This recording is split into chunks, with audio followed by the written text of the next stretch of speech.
Hello, and welcome to Strayos' webinar, After the Blast, Measuring Blast Performance with AI. My name is Kimberly Sahu. I'm General Manager at Strayos. Presenting today are Brad Gyngell and John Lewis, blasting optimization experts. Brad spent the first phase of his career helping over 100 sites optimize drill and blast activities as a mining engineer with the world's leading explosives providers, Orca and Dyno Nobel. He then expanded the scope of his support to encompass all commercial and operational functions by moving into management consulting with the top-tier firm, Boston Consulting Group. Brad holds a Bachelor in Engineering, Mining Engineering from UNSW and an MBA, Finance and Entrepreneurship from Carnegie Mellon University.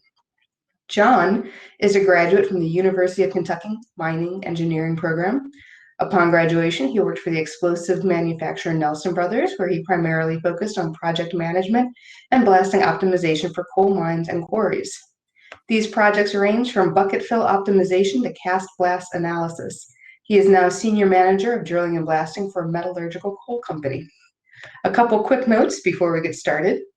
Please make sure to put your questions in the questions section rather than the chat box. That makes it easier for us to make sure that we've addressed everybody's questions and to keep track of it. We will be sending out a link with the recording of the webinar after the webinar is finished. So please keep an eye on your email. It should show up in a few hours. If you would like a certificate of completion, please email us at hello@Strayos. I will put that in the chat box for everybody.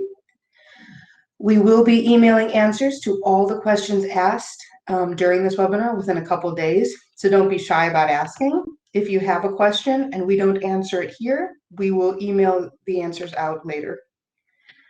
And without further ado, Brad Gyngell and John Lewis.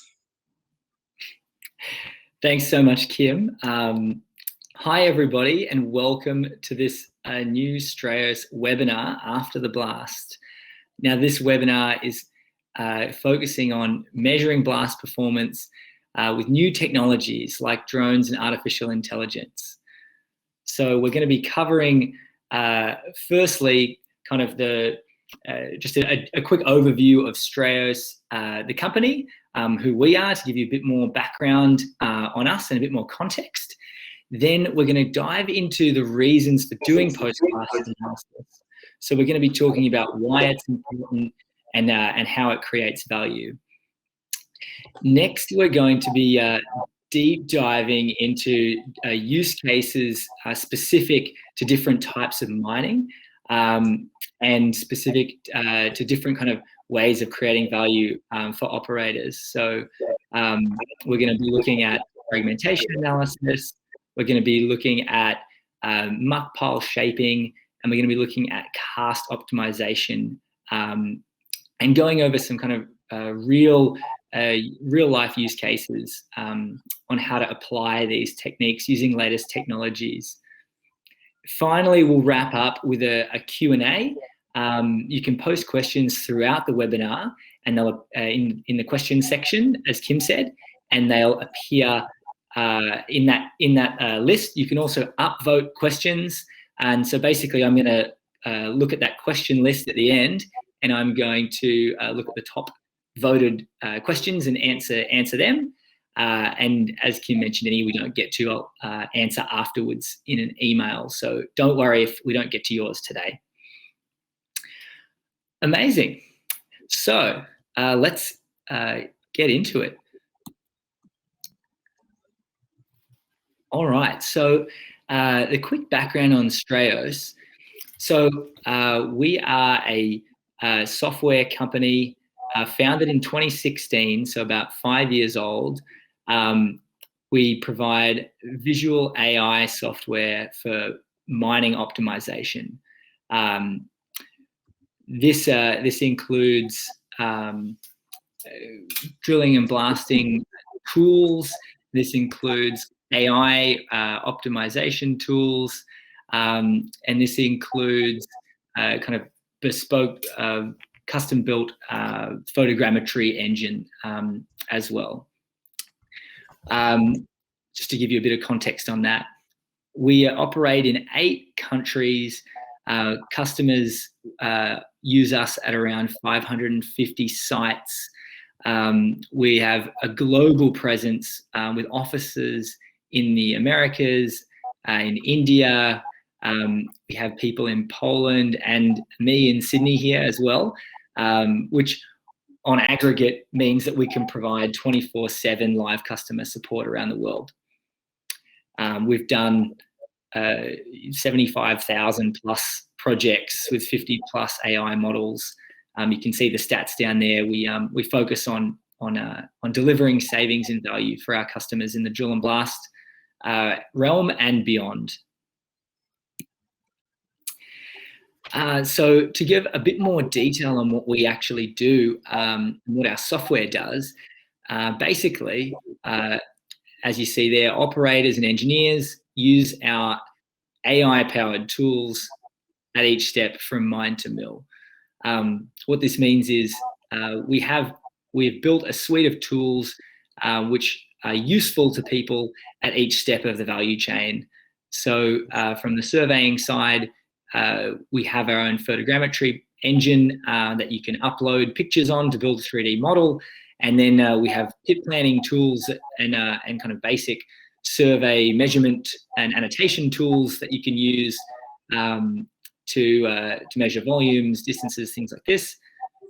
From there, we have automated AI tools to do rock mass characterization, work out jointing and structures in the rock, things like that. You can then take that 3D model with your rock mass information, design a drill pattern, and then upload or export and then re-upload measure while drilling data to get a full kind of picture of what's going on inside the rock. And from there, we have a full suite of drill and blast tools. So once you have all of that kind of situational context of about the rock, you can then tailor your loading and timing to that, and predict what the outcomes of your blast are going to be when it comes to muck pile, which is something that we're going to be touching on today. We then have loading and hauling, automated AI assessment of this site. So auto detecting the haul roads, the grades, crossfalls, berm heights, you name it, anything that's that can be related to operational performance or safety of the operation. From there, we have tools on the system, the processing side, with our fragmentation AI, so auto-detecting fragmentation, another thing that we'll talk about today in more detail. And then finally, on the reporting side, we have automated stockpile reporting, so basically fly a drone, auto-detect the stockpiles, and then track how much material is in those over time and the value associated with those. And then finally, vibration and air blast management. So this is, it's in the reporting section because you can use this for record keeping and compliance, but then also on the records that are kept and on the information that's put into the system, that's then used to build models, automatically build models, which can be used to give you predictions at the blast design stage. So that's the overview of the Strayos platform. As I said, the high-level summary is tools to help people at the step of the value chain. Now, the kind of flow-on effect of having all of these tools in one single place is that you get an amazing data lake that allows you to do full value chain optimization. And this is really special because having this structured data all in one place is really the key to being able to do things like correlate mill performance with drilling design, even correlate your kind of loading and hauling performance with, say, which type of geology a blast was from, or which type of product, blasting bulk product was used. And here on the side, I've got the kind of the real differentiators are that if you want to do this generally, and you're using a lot of tools that are not all in one place, It requires a lot of custom integration between all the tools, which is kind of avoided in this case. Often data is stored in kind of silos, in hard drives, things like that. Having it all in one cloud database makes it easy for anyone to access and collaborate on. And also having it naturally be structured by geospatial dimensions and time dimensions are kind of necessary for doing any time-based optimization later on. So here I've just got one more slide on this, summarizing those last two slides, basically saying we build tools for engineers and operators that are useful for them.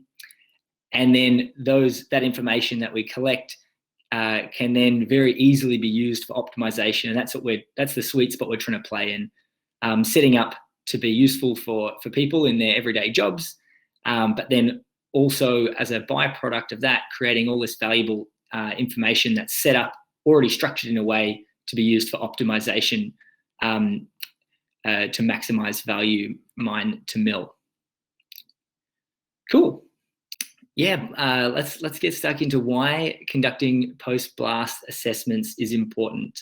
So I'll start off with a slide that you probably are familiar with, a chart that you've probably all seen before in some form or another, because it's fairly kind of widely accepted that to increase blast results, you generally take a bit more drill and blast cost, and you reduce your loading, hauling, crushing cost, basically all of the flow-on steps in the value chain. And it's generally accepted that you kind of do this up until a point where you reach an optimum, and at that point, the next dollar that you spend, extra dollar you spend on drill and blast, stops delivering you an extra dollar in the kind of the follow-on steps. And so that's your optimum, and that's where you stop. And I think it's really the interesting part about this this chart is that it looks very simple when you have it written there, but most operations tend, everyone wants to operate at the optimum point, but most operations, in fact, do not operate at the optimum point. They operate either somewhere to the left of it, or potentially somewhere to the right of it as well. And the key message is that it's impossible to know where you are on this curve if you can't measure your blasting results, because it's impossible to know where you are on that x-axis. And if you don't know where you are and you're not at that optimum point, then there's always going to be a cost saving that you can achieve in your total costs by moving towards that optimum point. And that's generally quite significant when you consider all of the other steps in the value chain, all of your other costs associated with loading, hauling, and crushing, usually being quite large chunks of your total site costs. So drill and blast cost tends to be quite a powerful lever in influencing your overall total costs. And so I'll follow up the one of the most commonly shown graphs with one of the most commonly quoted quotes. The real simple thing is you can't control what you can't measure. If you don't know if you can't measure what your post-blast results are, you don't know where you are on that curve, and so you don't know which direction to go. You don't know how much money is being left on the table. And that the only way to start optimizing your total site costs is to start measuring your blast performance. And so why doesn't everyone measure their blast performance if it's so important? Well, traditionally, measuring blast performance has been quite difficult. This has been for logistical reasons, like interrupting the rest of operations. So, for example, if you you fire a blast, you really want to re-enter as quickly as possible because every minute that a truck and that a loader are not operating, digging out that shot when they could be, is money lost. So you don't want to delay anything to get back in and resurvey like you had to in the past with traditional survey methods. And also, once you are loading, you don't want to stop people loading. So, for example, on the fragmentation side, getting back in there to take photos manually, involving stopping loading operations is just something that is not worth it. Is not worth it to do because of the cost on the operational side. So there are logistical challenges with conducting post-blast assessments. On the other side, there are technical difficulties in the past where, for example, conducting assessments of throw or muck pile shape would require kind of specialist expertise. You might get the standard survey model, but you need to have an engineer who knew how to do that particular piece of analysis using specialized CAD software, and at the end of the day, you'd need that person to be doing it the same way in every single after every single shot, to make sure that all of your numbers were standardized. On the fragmentation side, a lot of the time the fragmentation software comes from third parties, so it's not integrated with the blast design software. So that's been a kind of a specialist skill off to the side. And the result of this is that a lot of this post-blast assessment work has often been outsourced rather than conducted in-house by quarry and mine operators themselves, who are the ones who actually stand to gain the most from this data. Cool. So that's the reason why it hasn't been done before. So kind of the cool news is now a lot of these challenges have been addressed by new technology. So these days, the two key technologies that have kind of disrupted this have been drones and AI, artificial intelligence. So what they've really done is made this much more streamlined and simple and much more accessible to everyone. Because really, to get the most value out of this, you want it to be a continuous improvement process where it's kind of built into your day-to-day workflows, and it's something that you can do after every single shot, and somewhere track and manage all of that data in one place to identify trends and then ultimately optimize operations. So to go into more detail on how these new technologies have come along and kind of fixed up a lot of those challenges, drones have now allowed surveying to be done without disrupting operations. So if you remember in that past slide, one of the issues was once you've fired a blast, you want to get back in there and start digging as soon as possible. Well, now you can start, you can get your loaders moving in, and at the same time, as soon as you fired the blast, you can fly the drone straight over the thing and take some photos within a few minutes. Come back and you've got your survey data. Next, the analysis. So, like I said on the previous slide, it used to require kind of expert technical skills to do a lot of these analyses, but now thanks to AI, a lot of these can be done automatically. So this doesn't involve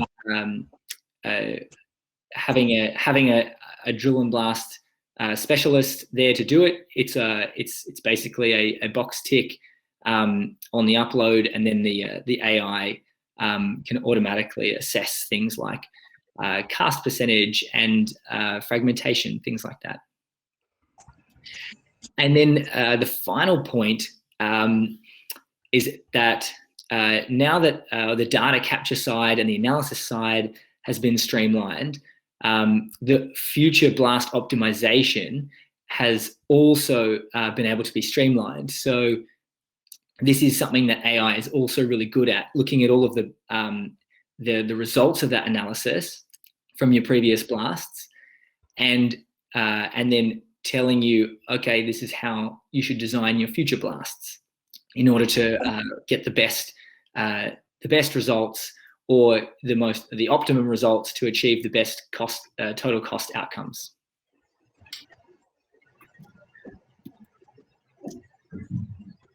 Cool. So we've gone over why it was difficult in the past, why we can now do it today much more easily. So what are the benefits that people are seeing? Essentially, sites that we work with that have been doing this, that have been analysing their blast results, they have been seeing improvements in kind of two ways: production rates. So allowing them to improve the throughput of their total mining system, and improvements in the cost efficiency. So on the two examples of that, I'll use improved muck pile shape. You can increase dig rates with certain pieces of equipment, which is the increasing your production rates. And then your cost efficiency side, you can be reducing wear on your loading equipment to reduce your total cost at that step of the chain, and also improving safety. If you have in some cases like lower height muck piles. And on the fragmentation side, for example, improved fragmentation can boost plant throughput, and in certain kind of metal mining contexts, for example, that can just translate straight to extra dollars of revenue. And on the way, if you reduce the wear on your liners and grinding media, then that also reduces your costs. So you're basically getting a 2-for-1 deal. You're getting improved revenue, reduced costs. And finally, again in the metal context, improving yield and recovery along the way is again kind of free money at that step of the value chain. But this is also something that can be true for in a quarry context as well. Reducing fines percentage increases your overall yield essentially as well, which is another form of kind of free money compared to what you were doing before. Nice. So let's move on to the 3 use cases that we're going to talk about today. We're going to talk about fragmentation optimization, which is basically achieving particle sizes closer to the feed requirements of the plant, and in particular the primary crusher. We're going to talk about muck pile shaping. So that's matching the muck pile shape, height, to the optimum specification of the digging equipment, looking at different types of digging equipment. And we're going to look at cast improvement, and this is where John's going to take us through kind of an in-depth example of a case study that he's done in the past. And I guess the high-level summary for this is essentially throwing more material to the final position reduces the amount of rehandle that you have to do, and therefore reduces your overall costs. Great.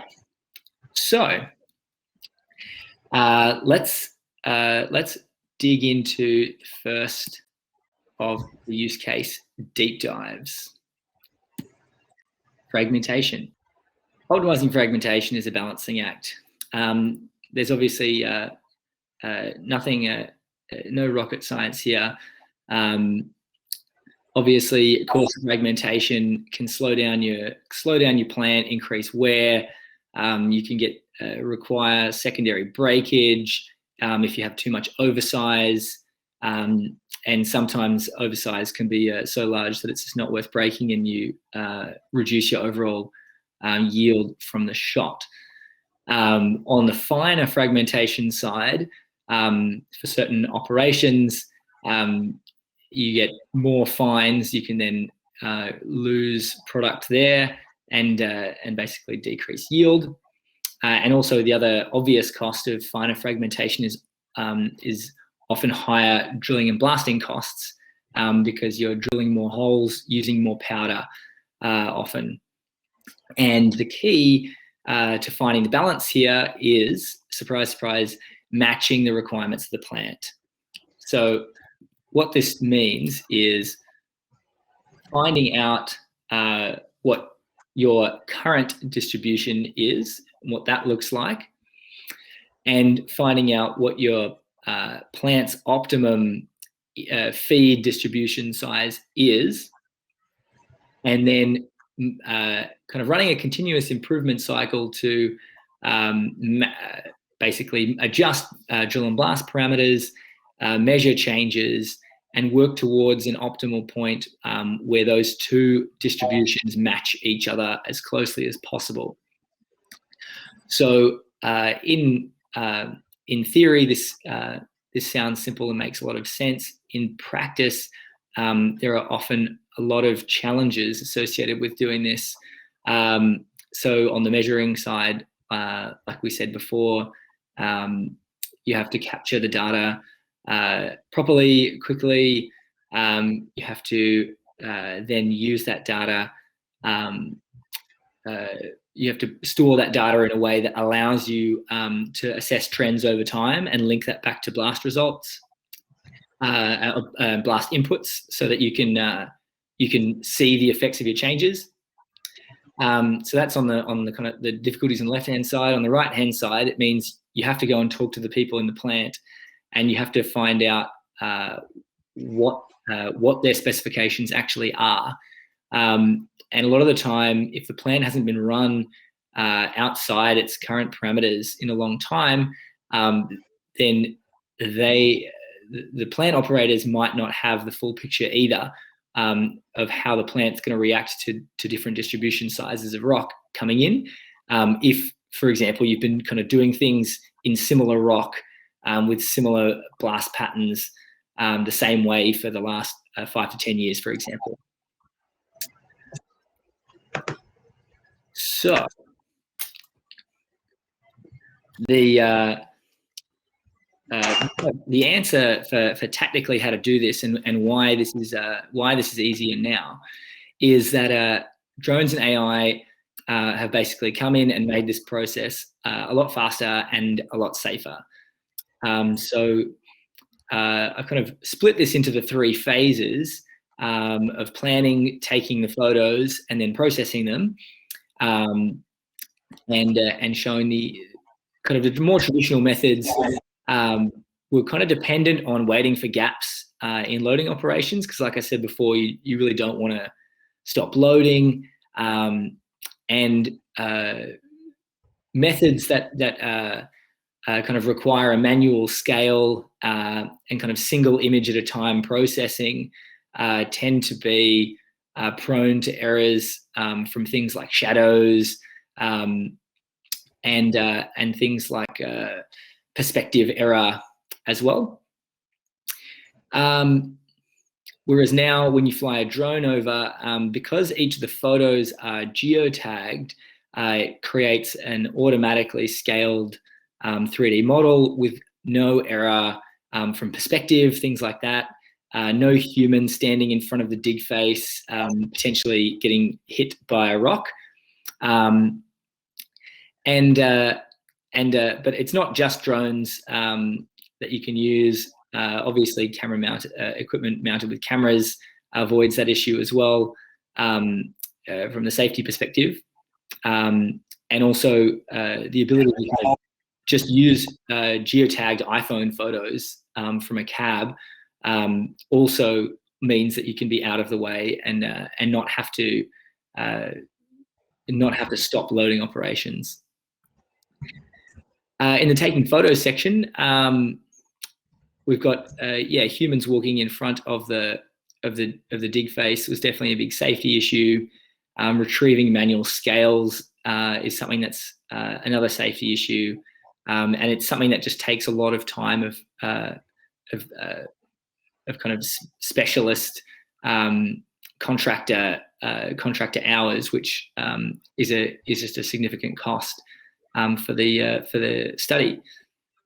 Whereas now flying a drone from a safe location in a few minutes dramatically cuts down those costs and those safety factors.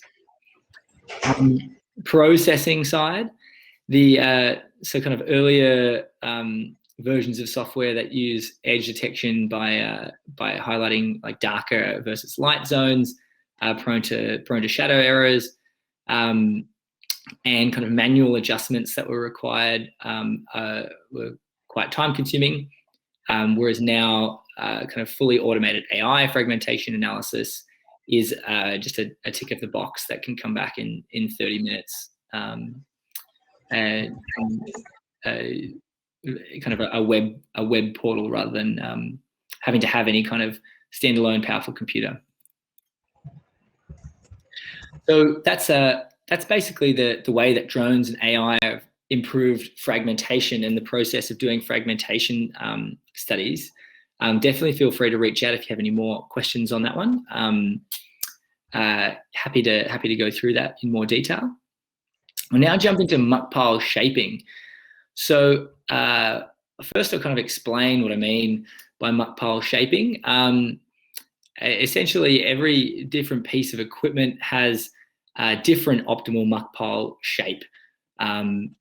So, for example, a loader may prefer a lower, flatter muck pile, and an excavator may prefer a taller, steeper muck pile.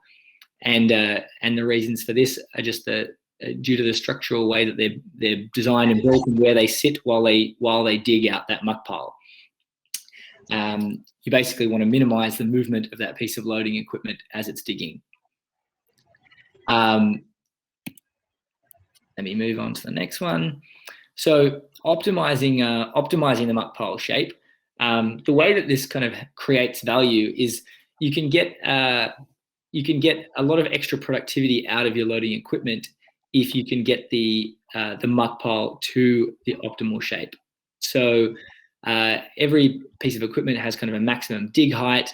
Imagine in example one that you have a muck pile that is just slightly higher than twice the maximum reach of your excavator or shovel potentially, and then so you have to doze the top of the muck pile down to get it to that level, or potentially take a third flitch off the top with your excavator or shovel.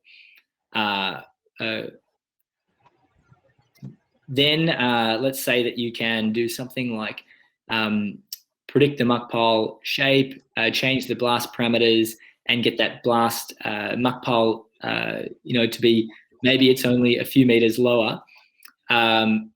You may remove the whole need for one dozer on site, or you may cut down the total amount of time it takes to load out one shot by a third, because that excavator does not have to make one extra kind of pass along the top of the pile.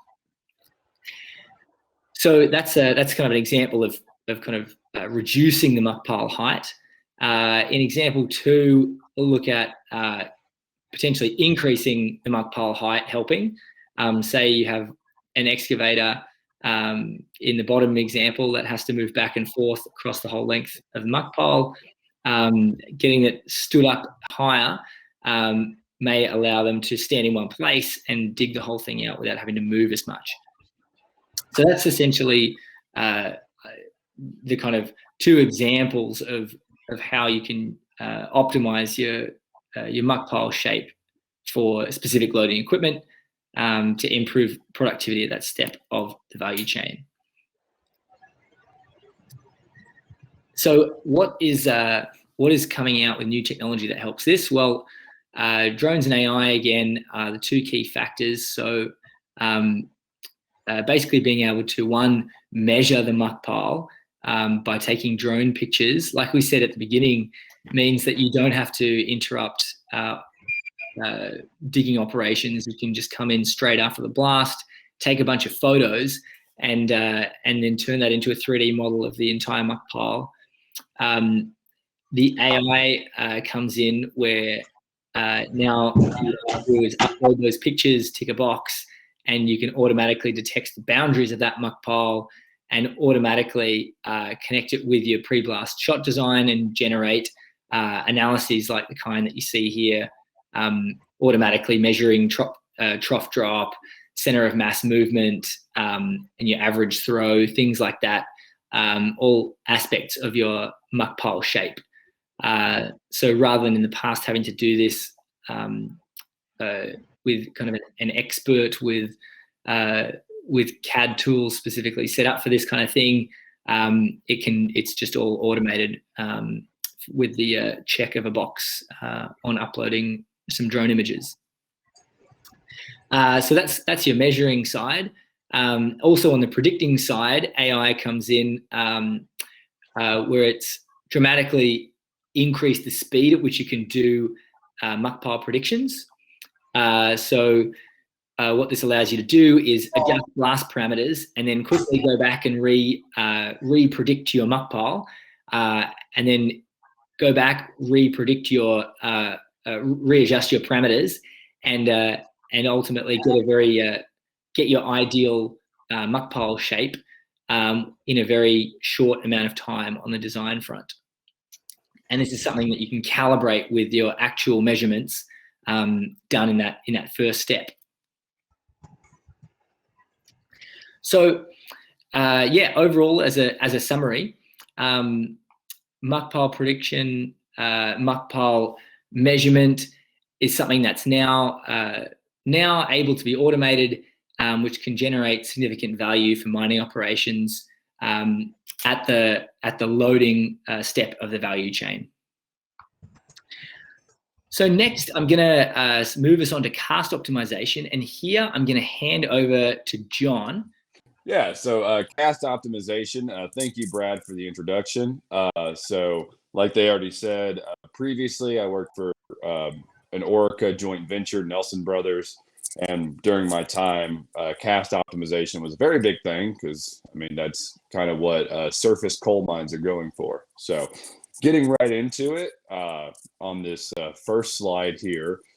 So cast is kind of your biggest lever for reducing strip mining costs. As you can see from this diagram here on the left, you have your bench, which is your left line. You have your muck pile, and then you have your cast line. So your cast line would be equal to whatever your dozer push angle would be, or traditionally even your angle of repose of just your rock.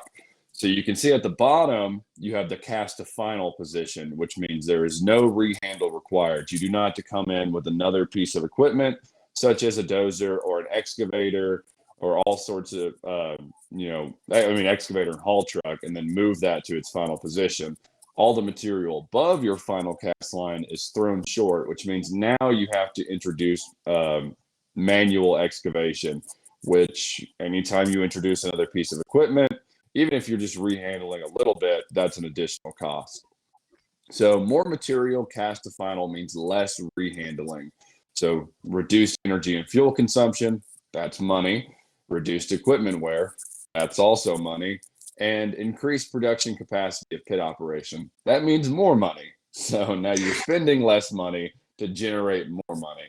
So that's why cast analysis is a big thing that you should be tracking if you are in a cast blasting scenario. Even if you're not, say you're just in a quarry, it's a good thing to understand from the muck pile shaping perspective, like Brad was just talking about.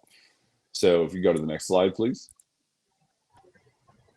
So really there's two key cast metrics to measure. There's the cast percentage, which is the proportion of material that was thrown to its final position in the low wall spoil pile, as highlighted from the green.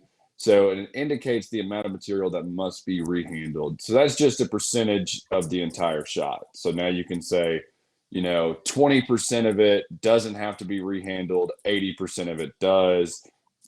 Flip the metric. Just depends on whatever your wording wants to be for whenever you present this information. There's also the center of mass movement. So that's the distance that the centroid of the shot moved in the blast. Trust me, I remember calculating centroids and like deformable solids. You don't these abnormal pile shapes. Indicates how far all material has been moved. Really, what we're here, it's your cast because the center of mass material further on your next after your, then you kind of say that, hey, material going to be need to re.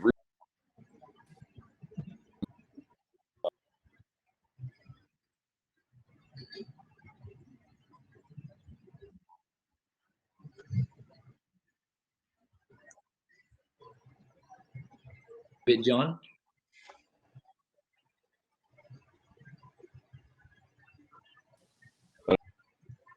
I'm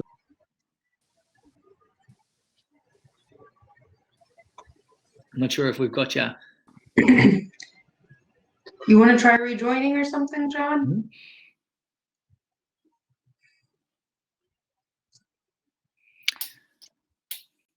While he's disconnecting and reconnecting, I think that the summary of the center of mass movement part that we missed was calculating centroids is tough. It's a very annoying geometric kind of mathematical I guess task to solve, problem to solve, and it's something that you have to do manually for multiple slices throughout a shot, and so it's something that's time consuming and also something that you need to have a kind of a level of expertise in order to actually accomplish.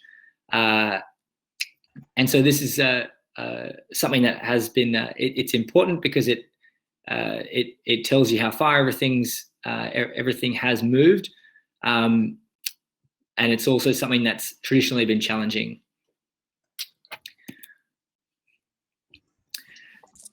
So, we've got you back.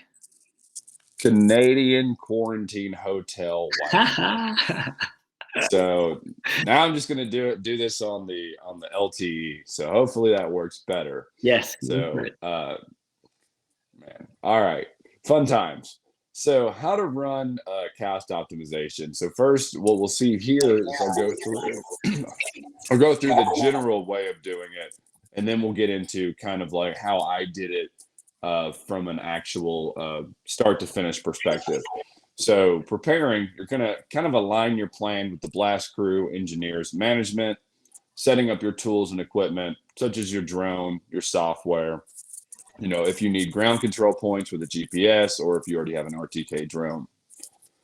The most important step is you have to baseline. You can't measure what you don't know, kind of similar, but if you just assume what is already there, then you're just going to destroy all of your results going forward. So you have to have an understanding of what you're already doing and what, and establish your KPIs beforehand, so you know how they are versus what you're going to do in the future.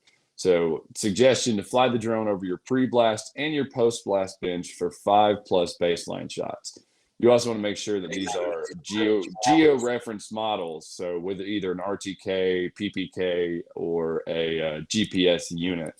You could try to get away with not doing that, but it's going to skew all your results and introduce error that you can't account for. You were going to upload, you're going to input your blast design info, you're going to check your cast percentage and your center of mass movement. So now you know your KPIs and your baseline. And then you're going to adjust. You're going to make sure that you align your target cast profile with the engineers and production management. You want to consider all sorts of things when you're shooting. Now, there are certain situations where you're not going to be able to get an efficient cast, like if you have a dragline pad that you don't want to just cover up with rock, or if we just excavated a bunch of coal in front of us, like maybe I don't want you to cast this panel as much because we still need to get this coal out. So there are a lot of things that you need to consider going forward, and just to make sure, because as much as we want to optimize these things, if you irritate your managers and the people running the production, then what's the point of even doing the optimization in the beginning? You want to test varying timing and products in the prediction model and adjust the design for the blast crew. And it's very important that we don't just go adjusting 17 different parameters all at once, because you're not going to know which variable actually contributed to your performance increase. So you want to adjust these variables, say, one at a time. Maybe start with a pattern change, maybe start with a loading change, so on and so forth. And then you're going to measure. So you need to fly the drone again, pre and post blast, just similar to what you were doing with your baselines, and then track the performance increase. And now the reason there's an arrow going back to adjusting is because after you kind of isolate one variable, you get it to where you want it to be, you then should go back and adjust more variables and see, you don't know where you fall on that line that Brad showed in the beginning, unless you kind of know, okay, I went too far or I'm too short. And now you can figure out your optimal area. So you need to adjust, get it to your efficient area, and then measure it again, and so on and so forth for each variable. So the way that looks, just fly the drone pre and post blast, establish your KPIs, and then just keep doing the same thing. And that's essentially all I did, except I was doing it very manually, which, you're paying an engineer to not only go out in the field to collect data, but then sit at a computer for, 3-4 hours putting together a pretty report that really should be automatic. And it's not that it's annoying, because if you want to do that all day, good for you. But the company probably doesn't want to pay you to do that when they could just do it automatically. So next slide, please. So this is a real world example of a cast panel that I was a part of. So you kind of have your cast optimization prediction. So let's just say, for example, the model predicted 3% more cast after making design changes. And you can see the 3D model of the actual cast panel, where you can put the drill holes and then the bench bottom. And then on the bottom right, you can see where those drill holes are. You can see your muck pile shape with the blue line. You can see your cast line with the yellow plane, and then where it intersects at every drill hole, which is kind of where the yellow meets the cyan, and why it looks like a kind of a wave. So on this next slide, we can see this is I know this probably looks the least professional out of all the slides, but I wanted to put it in here because it's proof of the reality of the information. So as you can see here, all I did before, when I was trying to do it kind of manually, is I have the pattern. I knew it was a 9-inch bit. I know what the top elevation and the bottom elevation of my bench was, because it, I think it says 59-foot drill. So, just do that. And then I know what the muck ground elevation is. So that allowed me to essentially triangulate my bench and then triangulate that muck pile to the ground. So really the steps to analysis that I was doing, which should be automated, are creating those individual boundaries around your muck pile and your bench, triangulating the tops of the shot with the individual, bottom areas and those boundaries, triangulating the bottoms within those boundaries. So you're essentially snipping off some of that ortho photo to determine that volume. Doing the volume based on the triangulations, so your muck pile to your bench, and then generating your, I call it XSect, which is cross section, and KPIs per cross section. Again, I was doing based on cross sections because, I didn't have an automated 3D model. I was doing all this in AutoCAD. And then determining the swell factor based on the volume information, which is just, post blast over pre blast, so muck pile over bench. All right. So going back to what that post blast looks like for that cast analysis, is now you can see exactly where those drill holes were. in relation to what we actually did. And then now you can see the actual cast line. Obviously, we don't have that little cyan overlay anymore because we have an actual muck pile. And so you can see that, a cast improvement of 2%. And this is going to be based on your real data. This is not the prediction information. So then what does cast improvement actually mean? We talked about rehandle, and I guess we can all think, okay, rehandle, you don't need to introduce additional equipment. So let's say we increase the cast improvement by up to 5% over the next 5 blasts. So we're increasing the production rate of 125 loose cubic yards per hour. We'll keep it in the volume, right? Because we're casting this, so we're not running this rock. It's all waste. So I don't know about most people, but anytime that we deal with waste, we just keep it in volumes.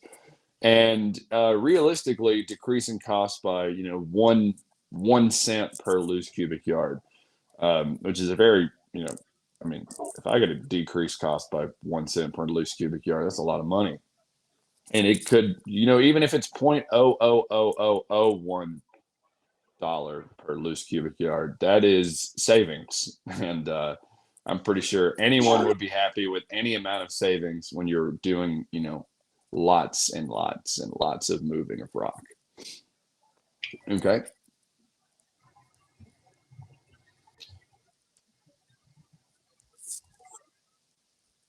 Overview, John, of cast optimization and your experience doing that project in the past. And I guess, as you alluded to a few times, the manual process of measuring, taking each of those measurements individually, using AutoCAD to do a lot of the cross sections and calculations, is something that's now has been automated using AI tools based on drone models. So to kind of wrap that up, it's great that these days you can do that. You can get those same results. You can get all of those same cost savings without the investment of time that it took in the past. So amazing. I want to thank everyone for coming. And in closing, I just want to ask one more question that I'll ask you to throw in the chat. Which other metrics and KPIs do you use to assess blast performance that we haven't covered today? Because I'm aware that this isn't a comprehensive set of post-blast metrics. So yeah, everyone, feel free to throw in the chat the other things that you measure after you blast, or the things that you would like to measure after you blast.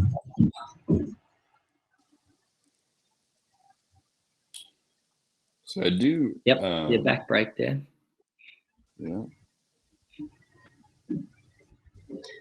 Also, just a heads up, guys, it is 9:05 Eastern time, so we are 5 minutes over. We want to make sure we don't keep anybody overly long. We all got jobs to do and or beds to get to.